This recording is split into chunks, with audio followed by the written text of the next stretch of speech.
Good morning, everyone. My name is Laura DiNardis, Professor and Associate Dean in the School of Communication here at American University in Washington, D.C. It is my pleasure to welcome you to today's School of Communication Faculty Forum. We have a very special event and a very special colleague of mine presenting today. We're celebrating the launch of Professor Filippo Trevisan's new book, which we have displayed here, called Disability Rights Advocacy Online. Voice, Empowerment, and Global Connectivity is after the colon, that part. He joined American University last year as an assistant professor in our public communication division. We're so happy to have him here because his research explores the impact of new media technologies on advocacy, activism, and political communication. Now, in addition to this book, his research has been published in a number of prestigious communication journals, including Information Communication and Society, First Monday, and Disability and Society. He holds master's degrees, plural, in international relations, as well as one in political communication, and a PhD in political communication and public policy.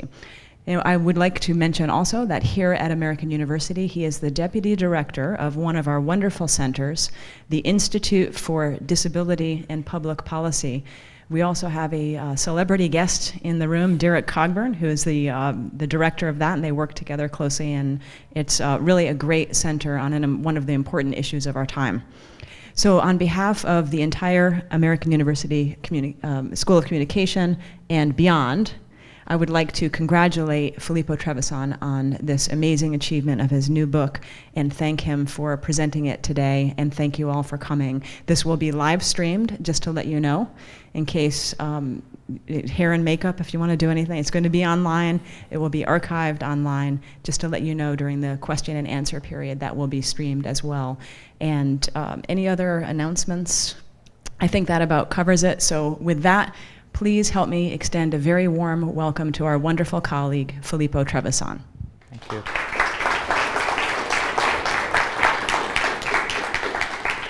Thank you, everybody, for being here today. Thank you, Professor DiNardis, for helping organize this forum and inviting me. And thank you, before I forget, to the team that's making this possible, and then Jeffrey Madison, who's leading this team from the director's booth over there. So it is such a privilege and a pleasure to be here to talk about some of my work with you today. The book really charts the recent digitalization of the disability rights movement, both in the United States and in the United Kingdom.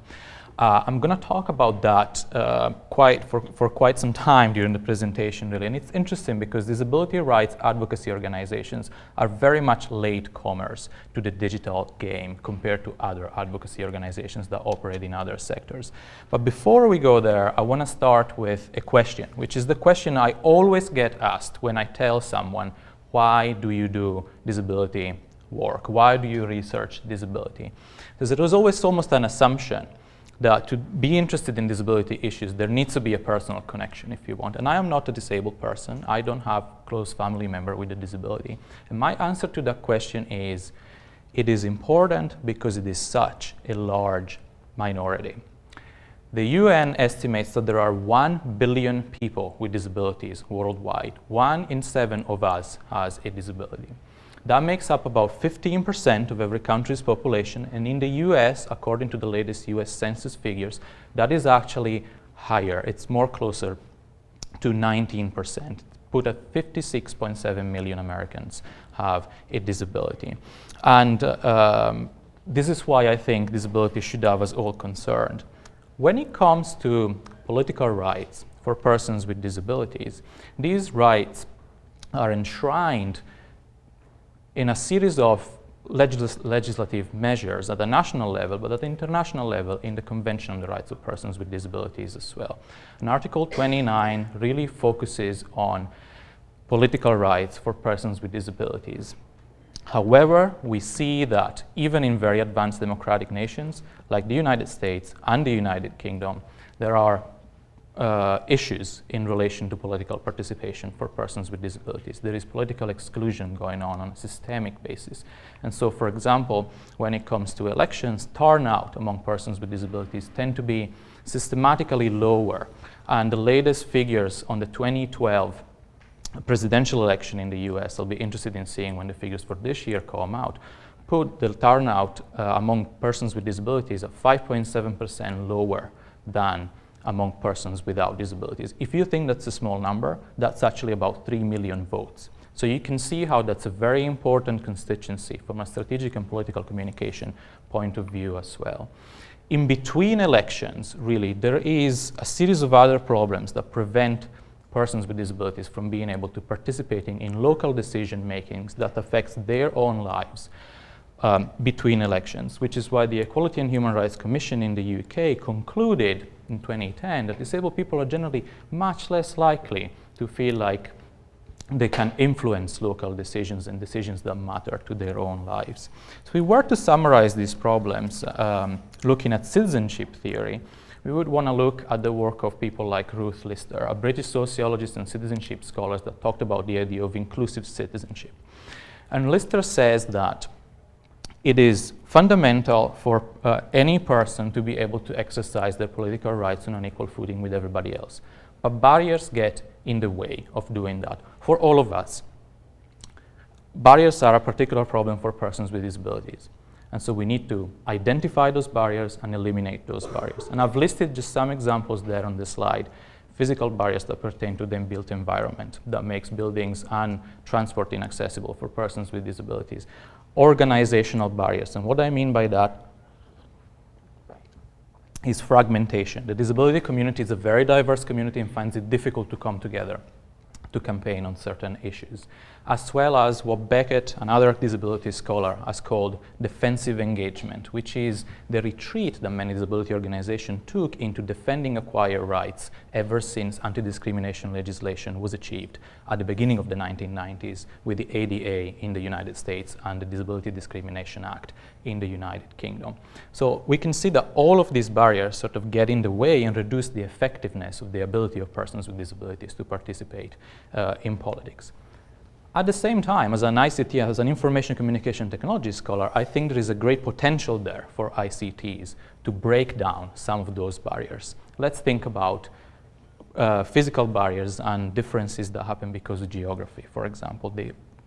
Or in terms of organizational barriers, the ability that those who are dissatisfied with the advocacy that's being provided by existing organizations to come together and form their own disability advocacy network.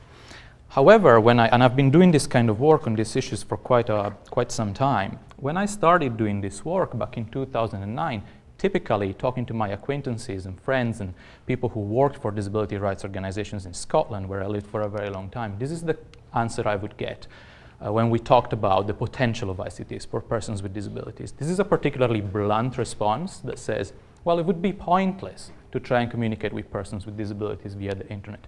You can imagine that as an ICT scholar, I felt quite disheartened. This was 2009, just after Obama's amazing campaign in 2008. Everybody in the advocacy realm wanted to do something with digital, right? And so why did disability rights organizations look at these technologies from such a different perspective? They had good reasons to do that, because still today, there are access and accessibility issues that prevent many persons with disabilities from being able to benefit on an equal footing from digital technologies. However, at the same time, I found a lot of the literature that focuses on access and accessibility ignored the big majority of persons with disabilities who, despite problems and despite access and accessibility issues, still every single day use the internet in their lives on a regular basis. And this became particularly evident if we fast forward to 2016 from 2009. So if I had to pick an image to represent disability rights advocacy in 2016, it would be this image. And why? A Lego man on a wheelchair. This is the first Lego toy who is a wheelchair user, right? And this was introduced by Lego in January 2016 as a direct response to a lot of pressure put on the Danish toy maker by a campaign, a group of persons with disabilities and disabled parents of children with disabilities called Toy Like Me, who for a very long time campaigned with a lot of effort, using only a Facebook page and a Twitter account not until like a couple of months ago they had a website, for example. So they were only on social media for a long time, but they were able to pull off this important change, if you want. And how do we reconcile then what was going on in 2009 with these small, but I think very significant victories achieved by the disability rights movement through the use of technology today? Where do we need to look? What happened in between 2009 and 2016 that makes disability rights advocacy online so different today?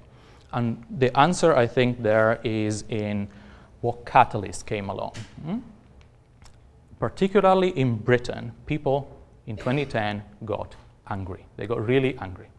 A new government was elected in May, a conservative Liberal Democrat coalition government, and almost immediately they brought forward a very radical reform of disability welfare. And this was not just a series of financial cuts and reduction in spending. This was a threat to the very fundamental principles on which entitlements are based for persons with disabilities. People got felt really threatened about this and channeled some of that anger into online initiatives, as we will see in the rest of the presentation. So this issue, to give you an idea of how pivotal it was to the policy debate in Britain, right-wing newspapers, for example, campaigned tirelessly for years to try to frame persons with disabilities as benefit fraudster, welfare cheaters, some of the stereotypes that you see on these headlines that you see up there. So this was an issue that was at the top of the news agenda for a very, very long time. And more recently, Ken Loach, a British filmmaker you may have heard of, has written has made a movie about this very reform and how it affected people's lives and how people organized around it. And I recommend you watch this, coming out next month here in the US, and it's called I, Daniel Blake. So this is an issue that is still relevant in Britain today. And this generated not just change in the tactics and techniques that these organizations used, but I think a very seismic shift in the ecology of British disability advocacy. New types of organizations were born, and existing organizations were really transformed by their relationship with digital technology. And I have identified three main types of organizations that were involved in this change. The first one are formal organizations, disability rights advocacy organizations that have existed for a very long time, but now find the strength to pull together to campaign online on an issue-focused basis, if you want. And to give you an idea of how long this had not happened for, this had not happened since the early 1990s. It was 25 years, more than 25 years, that this kind of collaborative campaigning hadn't happened. We'll talk about a little bit later about how the internet was instrumental in bringing this unity together, although for a temporary, limited period of time, if you want. So that's one actor. The second type of actors were what I call digitized activists.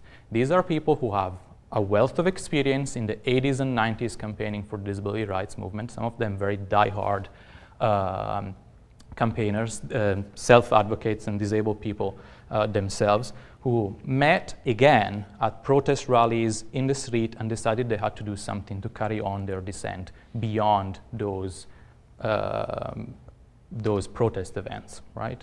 And in between them. So they set up an online presence, and for the very first time, let's think about what was happening in 2009. This is 2011 onwards, okay? The change was very, very rapid. The third type, and I think the most innovative one and the one I'm going to focus quite a lot on in my presentation, was what I call digital action networks. This is a completely new type of organization. It operated exclusively online. It didn't have any kind of in-person interface, if you want. And it was founded by a small set of disabled bloggers who had written about their disability and their experience with the welfare system for a very, very long time, but they had never campaigned and they never had political experience as such, if you want. They found themselves online and they decided to start this campaign network because they were not happy with what other organizations were, the type of representation they were being provided with. So the book really delves into a lot of this in a lot of detail. And I used several methods in order to do that. On top of a very detailed inventory of all the tactics and techniques that these three groups used, I also used web link analysis to understand better what the position of these groups within the broader internet sphere was, as well as quantitative and qualitative analysis of Facebook posts to understand what the interaction between the founders of the movements and the people who supported them were. And finally, interviews with a broad range of leading advocates, both here in the United States and in Britain. As I said, there is a lot of detail in the book, and I'm not even going to try to attempt to cover it all, but I think I can give you an overview of three key points from the book. The first important point that I think it's so relevant to stress here is that digital media technologies, when it came to digital action networks, so that third type of organization I talked about earlier, really enabled the emergence of a new generation of disabled self-advocates. And I think going beyond that, a different way of performing citizenship for persons with disabilities. So let's have a look at why this type of organization was so different from the others that were campaigning on the very same issues. You have the names of three of these types of networks there. The main one I explore in the book is called the Broken of Britain, which was the very first one and probably the most successful one in some ways, but there were others. Spartacus Networks and Where is the Benefit are two other of these issue-based campaigns, if you want. There is 4 features that really distinguish these organizations from previous ways of doing disability advocacy. The first one being that millennial generation. These are the founders of these groups are young persons with disabilities in their 20s and early 30s, and they really have no experience of what it is like to do disability rights advocacy work before, which in many ways was, if you want, an advantage. They bring their familiarity with technology to the table, and they're able to use that to understand how other persons with disabilities may become involved in their movement, what the barriers may be there, and making sure that they provide enough choice and enough options for persons with different types of impairments to become involved in their initiatives. At the same time, they don't bring with them a lot of baggage in terms of having to, for example, subscribe to a certain overarching ideological framework of what it is like to do disability advocacy work and so on. They're interested in getting this issue resolved right now. This is what they're focused on, and they're using the internet to do that. The second point is that digital media really was essential and fundamental to their very existence. These were, the person who set up these networks were dispersed throughout the United Kingdom. They probably would have never met themselves had it not been for the internet. And so the infrastructure there, the technological infrastructure, really made these networks possible. The third and very important point is that they operated exclusively online. They did not set up any in-person event. Everything they did was based off of social media, petition platforms, and their own campaigns that they built online. This, very importantly, lent them some credibility with policymakers because it enabled them to present themselves as those who were passionate about an issue, but not the troublemakers, not the ones that are going to display their dissent outside of Parliament, if you want. And there is a debate there as to whether this was an effective way of doing things or not so much. But they certainly bought them a lot of visibility, both on sympathetic news outlets, such as could be The Guardian, for example, or the Daily Mirror and so on.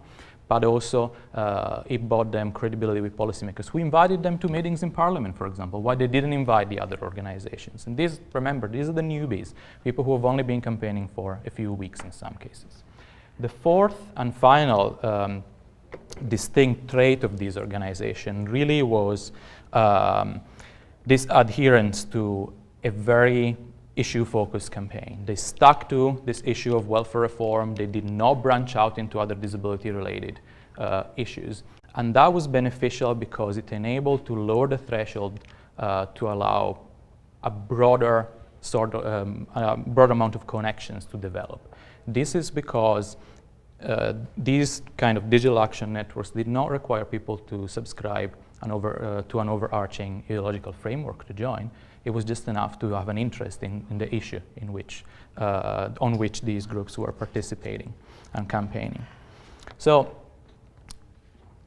going on from here and doing analysis of Facebook conversations happening on the very Facebook pages of one of these groups, the Broken of Britain there, it was really interesting to see what the relationship between the leaders and the supporters of these movements were.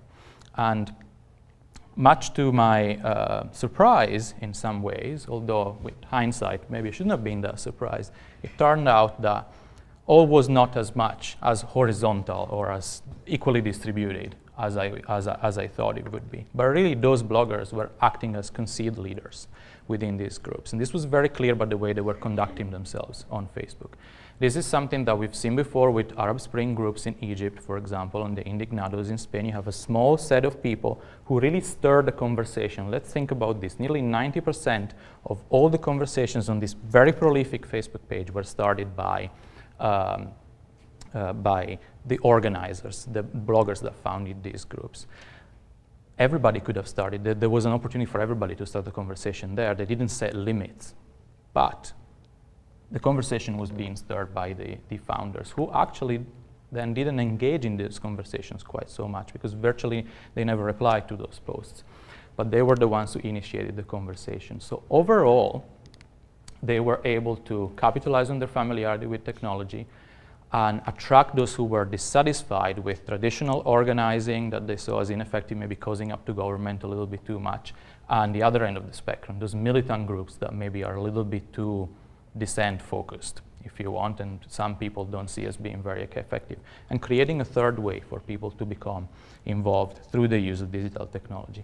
At the same time, however, they also exercised a very strong control on their brand, which I thought was an interesting point to see. So to give you an example of how this happened, I'm going to show a Facebook post, and I'm going to leave you a little bit of context to understand it better. There was an instance in which two individuals were spotted wearing a T-shirt with the brand of this group, the Broken of Britain, at an in-person rally. Now remember, these groups don't do in-person protests, right? And so the way in which the Facebook administrator for this group replied was by saying this: strongly recommended that nobody does anything that has to do with their pictures, their profile, and their branding and photos without first consulting with those 5 who have started the group. This is not an isolated instance. This happened time and again. And people on the Facebook page didn't seem to mind that. They were perfectly understanding and happy to know that there needed to be a leadership there, and people were acting in good faith and trying to represent the grievances of persons with disabilities and those who supported this network. From a strategic communication point of view, it certainly makes sense that one would protect their brand. From a political science point of view, it really gives us an insight into the fact that power was not distributed as equally as sometimes we may think in relation to digital action network. And so this got me thinking about the way in which people exercise citizenship within this type of new organizations, right? What are the relationship between one another? Who is a full citizen? Who is an included citizen, if we go back to Ruth Lister's definition of inclusive citizenship?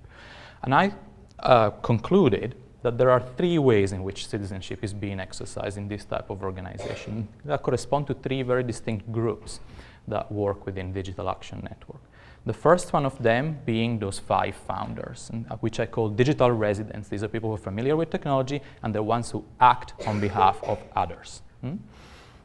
But remember, these are not non-disabled leaders as you may have in a traditional disability rights organization. These are persons with disabilities themselves, now using the internet to interact with others and represent them. They are the ones who decide what initiatives are going forward, how to campaign, what needs to be done next. Around them, there is a relatively bigger group of people who participate in talk on platforms like Facebook on a very regular basis. And this I called, borrowing from Michael Schutzen, monitorial citizens. My understanding of monitorial citizens here, it's a bit more positive than the one that Schutzen has in his work. I see this slightly larger group as those who enable those residents to be so efficient and so prolific, because they monitor the issues and how they're evolving on the media and providing the right information at the right time. Further out, there is a bigger group of what I call latent citizens. These are observers, people who follow the movement online, but don't take part actively in discussion, for example. They have the potential to become monitorial citizens. They probably don't have the potential to become connected citizens and enter that small leadership group, if you want.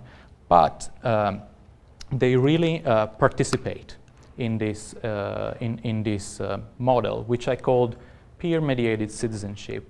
The benefit of that is that we have disabled leaders now who are in the driving seat. And this is not citizenship by proxy. This is not some non-disabled professional leading a disability organization. This is really persons with disabilities taking the lead.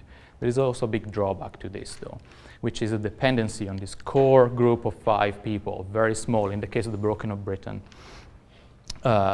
which brings up resilience issues when it comes to the structure of the network. And I mean, you wouldn't be surprised if I told you that some of these initiatives were around for about a year.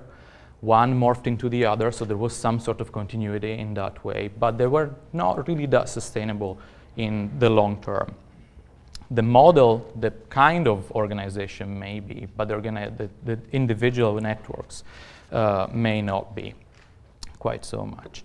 The second point I want to make, so we've seen how this group really used Facebook in a very specific way, and all the groups I talked about before also use it in a way that kind of related to their history and ethos as disability advocates. But something that something that came up in every single Facebook page I looked at, every single group, no matter what their history and what their ethos, was this prevalence of personal stories of disabilities online. This was a common trait, and I'm going to go over to the next slide already, and we can look at some of the data. So, at the height of the welfare reform debate, between 7.6% and 26.2% of all Facebook posts I analyzed, depending on which organization had sponsored that page, included a personal story of disability. Now, you may think that these are relatively small numbers in a way, but they're very significant in the British context. In the US context, you have that through litigation, individual cases and individual stories of disabilities have been used quite a lot in the past to advance the rights of a group. In Britain, that's not the case. And in fact, disability rights advocacy traditionally have been quite opposed to the use of personal stories in advocacy work. The reason being, they say, it can depoliticize the issue, it can take away from that common identity that we have as a group, and we're ultimately looking for a political policy solution to this problem. It should not be represented as a private issue, right? The other reason as to why they're opposed also is historically disability rights non-profits in the UK have a bad record of using personal stories to do fundraising and sometimes putting forward negative stereotypes of persons with disabilities. This is something that happened a long time ago. Unfortunately, it doesn't happen anymore. Some activists are still sensitive to some of these problems. So what was interesting to see here is this advanced eagerness among supporters to share their personal stories. And 2 questions came to mind immediately. First of all, who is telling these stories? And it was very clear early on and very straightforward in the research that it was persons with disabilities themselves writing about their own story in the first place. So these are the voices overwhelmingly on all the pages I analyzed of persons with disabilities. But also, what are they saying? Are they moving away from politics as some of those activists feared? Or are they sticking to policy discussions? And what was interesting to see is that in the vast majority of cases, between 45 to 80% of these personal stories, depending on the page that they were posted on, really talked policy, if you want. This was really, really interesting to see. And they focused specifically on the welfare reform and the welfare system. And we don't have time today to give you kind of a detailed overview of the kind of rhetoric and the kind of discourse that was going on in these stories, but I thought I would put up a quick word cloud up there to just let you see some of the words that were associated most prominently with some of these stories. DLA stands for Disability Living Allowance. That's the main welfare support benefit that was being reformed at the time, and it was so central to these discussions.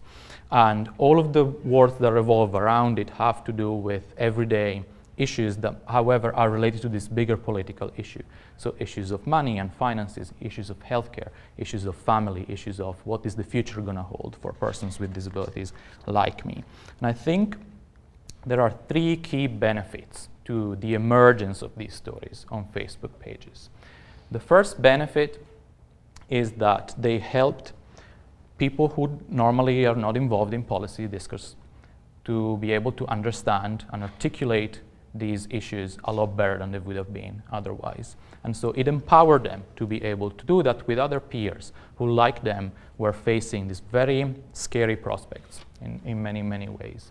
And so personal stories helped drawing in a new set of individuals that maybe wouldn't have been involved in these discussions otherwise.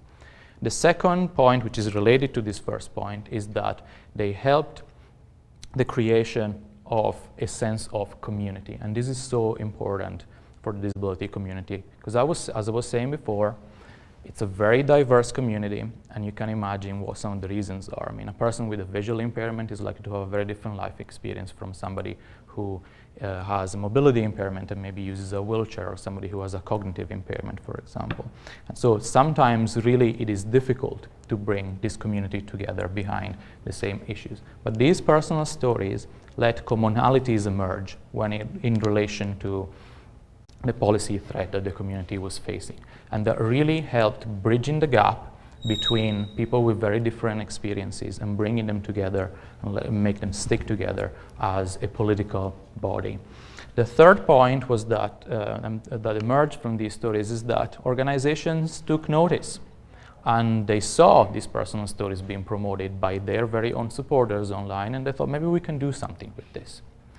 And since 2010, and this is related to some work that Mariana, who's sitting here in the first row, has helped me doing in the last few months. Since 2010, 18 out of the 20 most prominent British disability rights advocacy organizations have had at least one campaign that is being focused and centered on crowdsourced personal stories, using that as the primary strategic communication tool, if you want.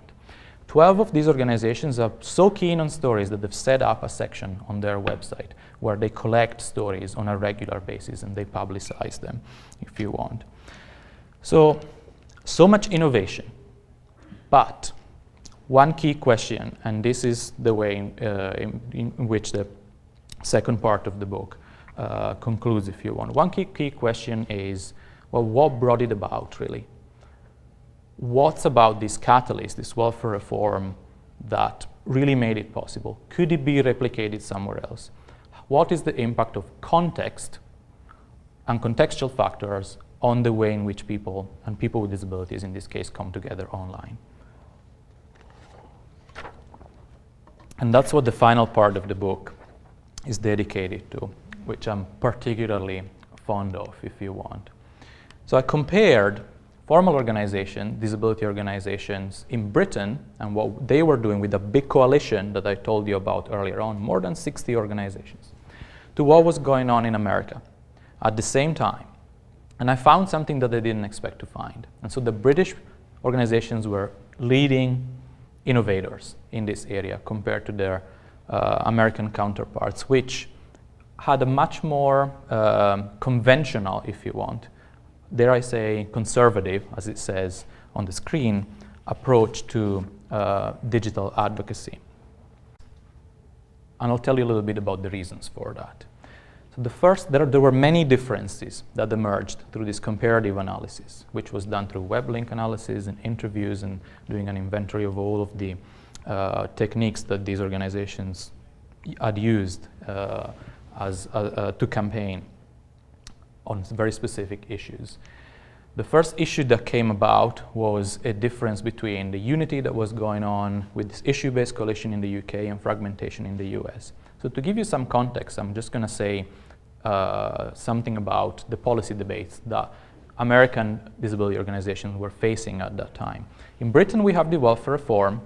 In the US, exactly at the same time, disability rights organizations were really focused on opposing proposed savage cuts to Medicaid that Paul Ryan, in his first term in Congress, proposed as part of an alternative budget plan. which for a time looked like could be approved.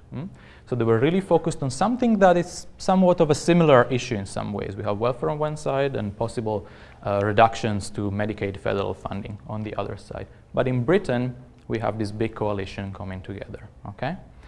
In America, that just did not happen. Everybody campaigned on the Medicaid threat, if you want, but everybody did it their own way. Everybody set their own website. Everybody set up their own campaign. Everybody set up their own Facebook page. So there was a lot of fragmentation going on. And when I talked to advocates about this, the difference in these issues was really reflected in what they told me in interviews. So on one side, in the UK, those who I interviewed really praised the role of technology in bringing people together and making sure that there was an opportunity to campaign on a single issue as one body, but at the same time for everybody to retain their independence and protect their own brand once business as usual would come about again, okay? Once this emergency had finally finished. In the US instead, time and again when I asked about unity, the reference was to the fact that there was no real incentive for that. And that something like, for example, repealing the Americans with Disabilities Act would have been a strong enough issue to bring people together. So we needed something like that. Let's keep this in mind because it will tie into the conclusion that I have at the end of this presentation. These differences weren't just reflected in coming together versus going separate ways, if you want, but also in the technological preferences of British versus American disability organizations. So we had that UK groups, for example, were really eager to experiment with social media. And they were all over social media. They were doing it together as well as individual organizations. And they spoke of social media, and Facebook in particular, as a platform that had informed some of their decisions when it came to deciding what kind of initiative should be going forward, what kind of protest should we do, where should this happen, what role should supporters have in that protest. And they also recognized the key importance of social media in driving and engaging with younger persons with disabilities who are the future of this movement. Something else that I think sometimes literature which is about accessibility and access and excluded disabled people tends to miss out in some ways.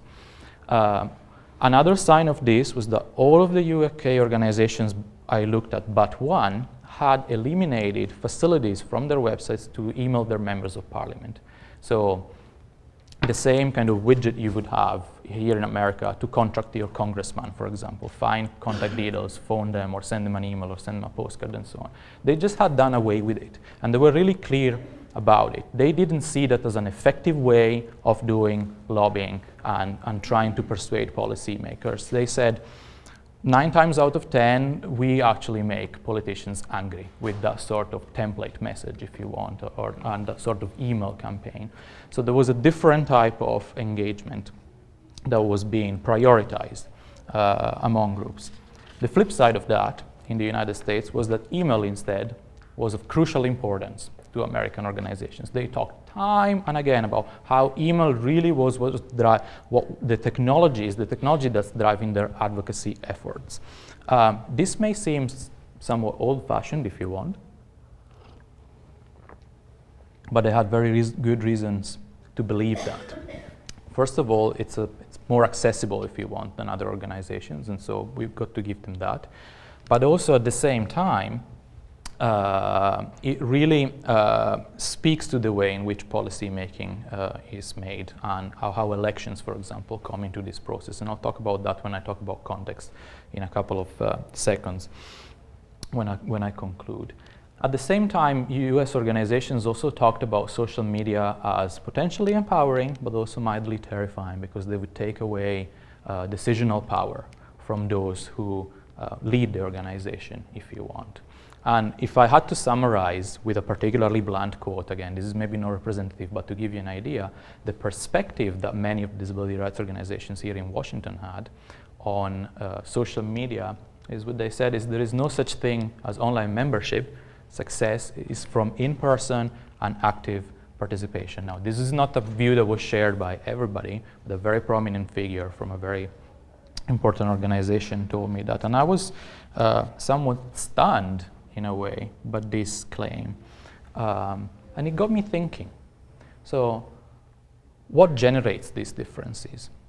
There are very obvious systemic issues that may imply that organizations in one country versus the other prefer certain types of approaching policymakers. And for example, the party system is definitely one of them. In the UK, there's a very strict party discipline. It is really difficult, especially for people who are representatives of the government, to get out of certain votes and go with the way in which a certain community may want you to vote, for example. So that's one element. But really, what was important is that here it was not just about the system. It was about crisis and the events that were going on. And so we don't talk often enough, I would say, when we do internet policy, politics and policy work, about the influence of what I call circumstantial factors, things that sometimes we cannot really predict, but are really, really important in driving innovation forward or promoting conservatism in some cases and kind of conventional ways of approaching issues. So we need to think more about this. And my 2 cents on this is that crisis really was central to the transformation we saw in the UK. And much as the 2 crises I talked about, threats to Medicaid in the US and the welfare reform in the UK seemed similar, they were in fact very, very different. In the UK, the fundamental principles upon which those entitlements I was mentioning before were founded were at stake. So this I called an ideological threat, an existential threat to those rights and principles. In the US, Medicaid funding cuts were more of a resource redistribution issue. There was no questioning of the principle. It was more about the resources and how much each group within the disability community should get. So that kind of bred competition, if you want, right? So we have this issue of what's the nature of the issue? Is it ideological or is it resource focused? Ideological drives unity. Resource focused may breed competition. And then there was a type of controversy as well. In the UK, the welfare reform crisis was a double crisis. It was a policy crisis because of the kind of proposals that were put forward, but it was also a political crisis because all of a sudden persons with disabilities did not have any allies in parliament, if you want.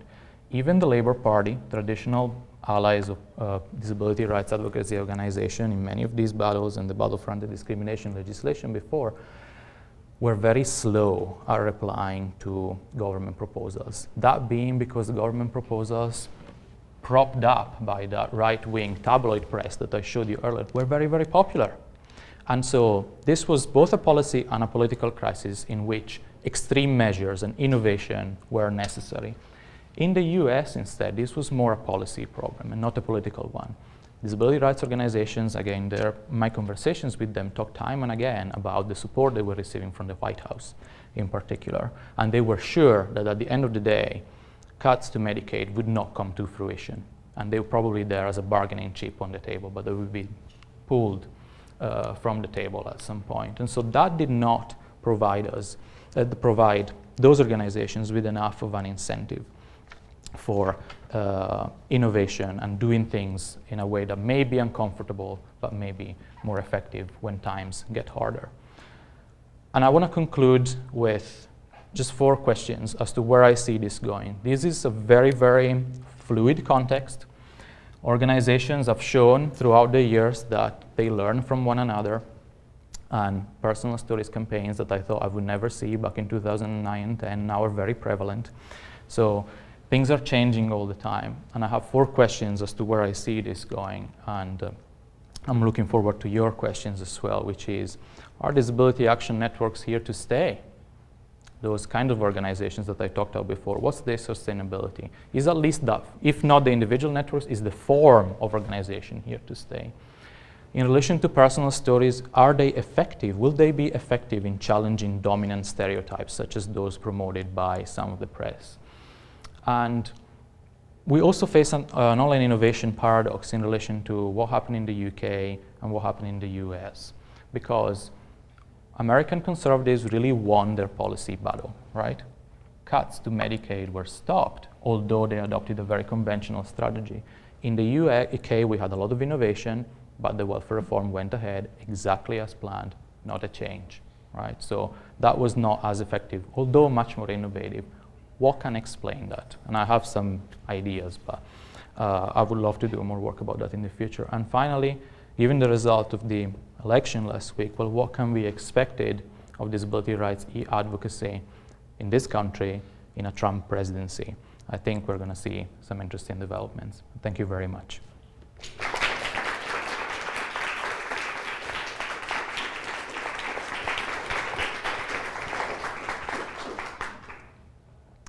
We'll take questions if you just wait for the microphone, and I think Frank is.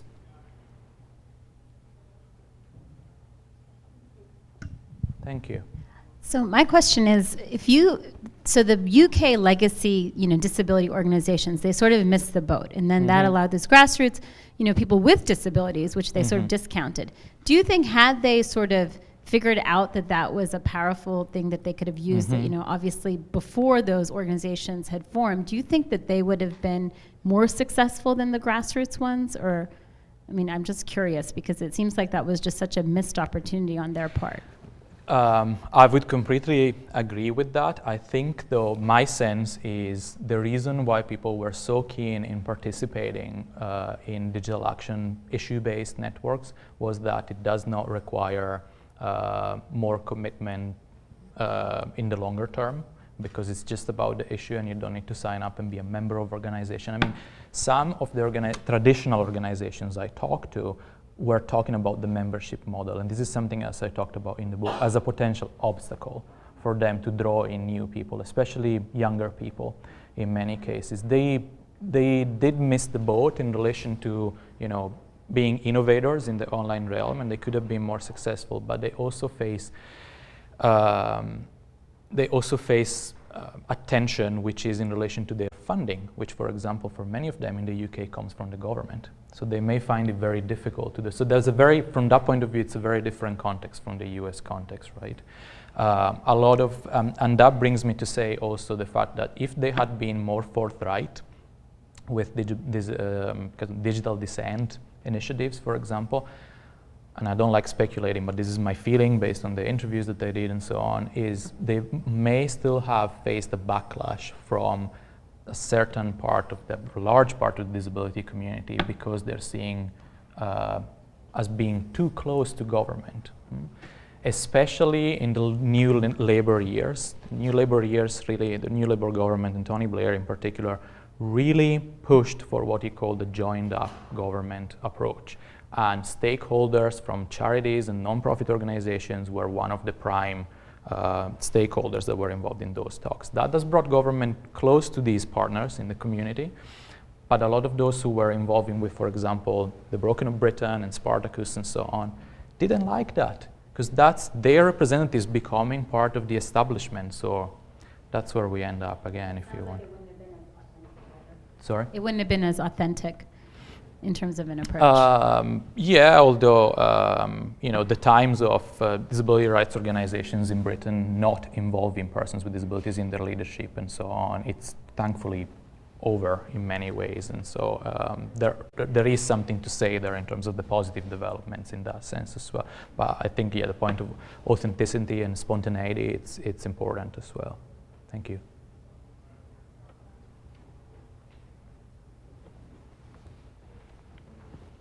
Thank you very much, Filippo. Just a question for you.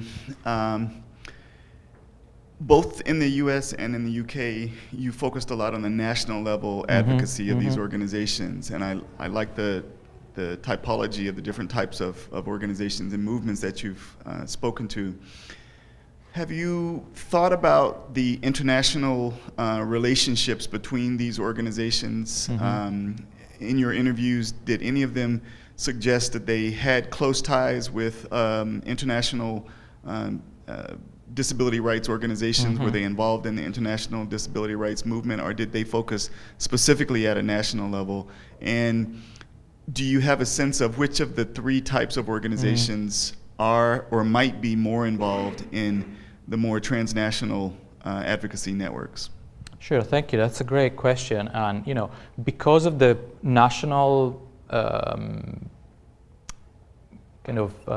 level of the policy issues I was looking at, certainly a lot of our conversations were based on what's going on in your country right now. But because of the comparative element, we did talk at times about, do you connect with others beyond your country? And it was always formal organizations that brought that up, those traditional kind of established groups. And certainly it was interesting to see that those who would have international ties would be the ones that were not pan-disability, but impairment specific.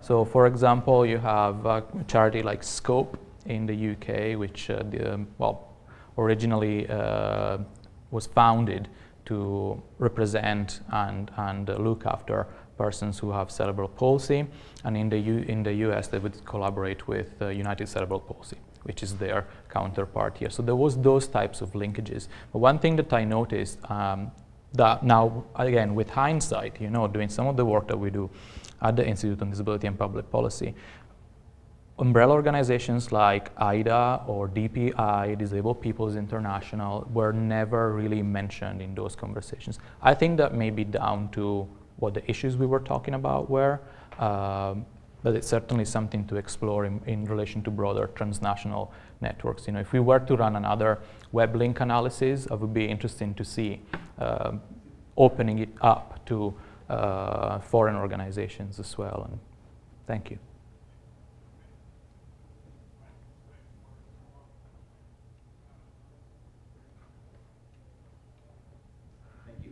Thank you, Professor, for this very important work and for being here to talk with us today about it. I'm intrigued by your reference to concealed leadership, and I would ask you if you could speak a little bit more to us about that seeming contradiction between those two data points you mentioned, that leadership of some of these data action networks were initiating over 90% of the conversations online with advocates, but responding to less than 4%. And first, it seems like a contradiction, but it almost maybe seems like it's a hidden key to these concepts of voice and empowerment and connectivity that you're referencing. Thank you, Donald, for that question. I think it's really important to understand what was going on, and this is why I advocate for, when we do content analysis of social media generated data, we can only see one part of the picture. Then you're going to go and talk to the people who are in charge maybe of those pages or a select group of users to understand really what was going on there. And the explanation of the leaders and the founders of those particular groups, when I asked them about it, because they said, look, you're initiating all these conversations. Do you see that as your responsibility? And they said, yes, of course. That is the way for us to sustain and attract, sustain kind of traffic and then attract new people. But then I said, well, you don't engage in those conversations. And they said, well, we may not engage because we want to have the discussion rolling, but we do certainly look at what people write. And that is where they started, for example, the personal stories initiatives and so on. And so the way in which they conceptualized their engagement with the comments that they were getting in from people were of a different nature of what we would have expected. It wasn't for them to, and again, there was a distinction that was made in some of the interviews I carried out between, we are initiators of the conversation, but we don't want to dominate it, which in some way kind of creates a tension with then having the prominent position this small group had within the structure. Thank you.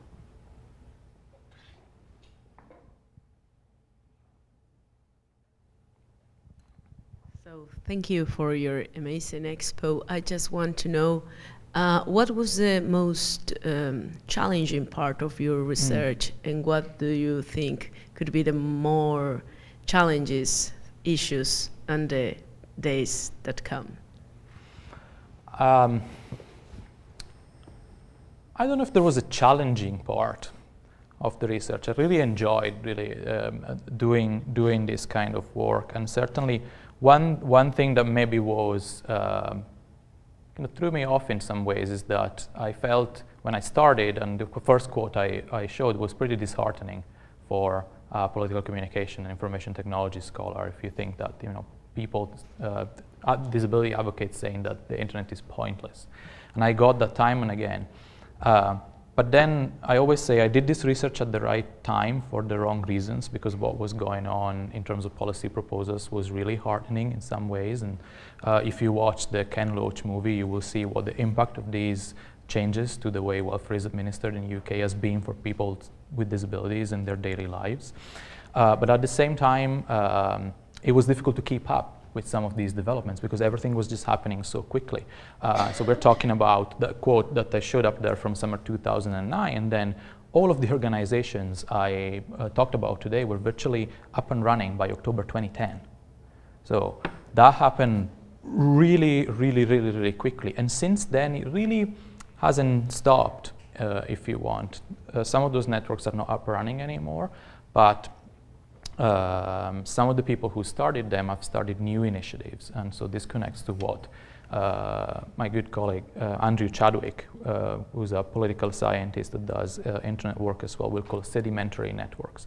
People who have an experience and then want to do more, and may, when the issues become prominent, that they're passionate about become prominent again, may restart these networks. Maybe it's in a slightly different form, but they're able to do that because they're plugged into those communities and they've had this previous experience of a big catalyst that came around and they were able to address that. So if I had to say what the challenge was the speed with which this happened. Now, going forward, I think it is very interesting for us to keep an eye on what's going to happen here in the US.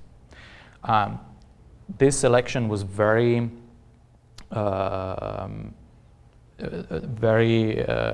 difficult for many persons with disabilities. But at the same time, what I think it's more concerning is what's going to happen in the next few years in terms of policy proposals. And so I'm interested in seeing whether the same type of catalyst is going to emerge. And I don't want to speculate more, but I think that model of context and crisis that I talked about at the end could help us understand some of the effects of policy proposals for the disability community and how it comes together in this country as well. So we may not see some of the fragmentation going forward. This is, if I had to make a bet, this is what I would think may happen. Thank you. Well, thank you everybody for coming to the Faculty Forum, and thank you to Filippo for such a fascinating and in-depth look at disability advocacy, especially from the UK perspective, which I don't think all of us appreciate or understand as much. And thank you to Jeffrey Madison and team for streaming so seamlessly, and also a special appearance from Frank Fitzmaurice. Welcome back for a day. And thank you again. Thank you.